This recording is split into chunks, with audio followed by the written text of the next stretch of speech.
ঈদে যারা ছুটি পাবেন বাড়িতে যাবেন, রাত্রে বাড়িতে যাওয়ার চেষ্টা করবেন না, চেষ্টা করবেন দিনে যাওয়ার। একদিন যদি দেরি হয় তবুও চেষ্টা করবেন দিনে যাওয়ার, রাত্রে যেয়েন না।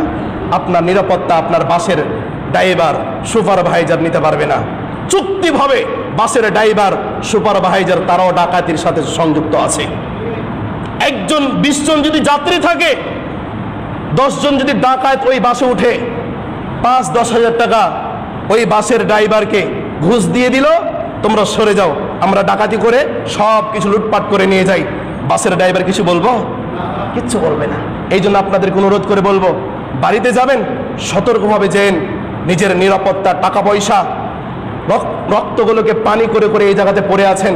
টাকা পয়সা, অর্থ, মা বাবাকে খুশি করবেন, ভাই বোনকে খুশি করবেন, এই টাকা পয়সা নিয়ে যাবেন। কাজেই যারা বাড়িতে যেতে চাচ্ছেন, ঈদে বাড়িতে যাবেন, নিরাপদে যাবেন, সতর্ক অবলম্বন করে যাবেন। তবে চেষ্টা করবেন রাত্রের ভিতরে বাড়িতে না যাওয়ার। যদি পারেন দিনে দিনে বাড়িতে যাওয়ার চেষ্টা করবেন ইনশাল্লাহ।